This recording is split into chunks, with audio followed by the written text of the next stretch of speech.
Skip it up and that up. So the Grand Theft Auto 5 PC specs have been released, the minimum and recommended specs. And a lot of people think that they're sky high. I'm like the only person that does it.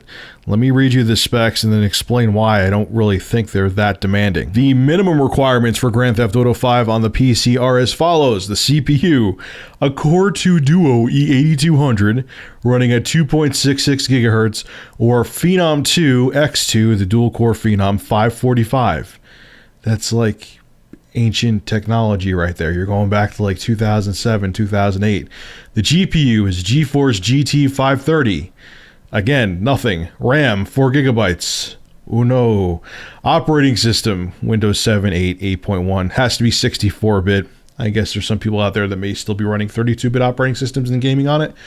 And hard drive space is 20 gigabytes. Now, the recommended specs are a little bit more demanding. You have a CPU as a Core i5-2500T running at 2.3 gigahertz, or Phenom 2 X4 975. The graphics processor, again, I'm not blown away by this. Is a GeForce GTX 480 or a Radeon HD 6970. 6 gigabytes of RAM is what they recommend. Operating system, same thing. It's just if you have 64-bit Windows 7 or newer, you're fine.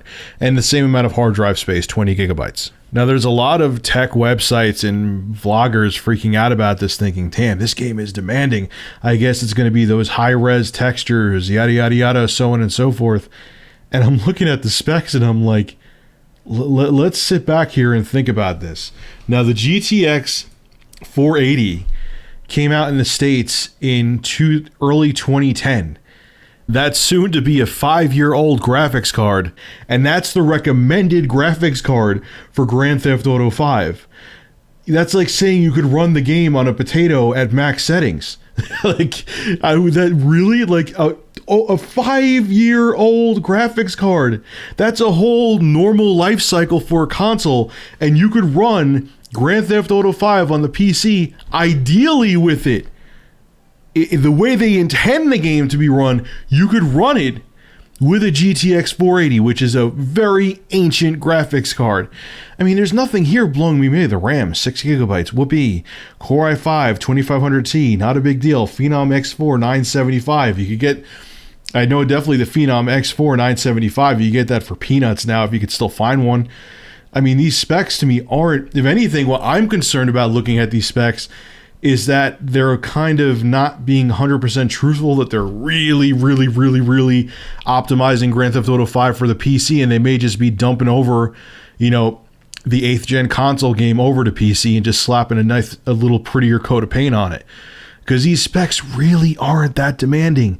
And when I look at them, it makes me think this may be a rush job that they're doing. And the only reason that it's coming out late is because Rockstar focused on the PS4 and Xbox One versions first, and now the PC version's an afterthought. I hope not, and maybe I'm wrong. Maybe because the game is so well optimized, that's why it has such low system requirements, but I don't know. We'll have to wait and see. I'm kind of concerned now. All right, folks, this is Rich of Review Tech USA. Make sure to rate, comment, favorite, and subscribe. And as always, thank you for supporting my channel. Have a good one.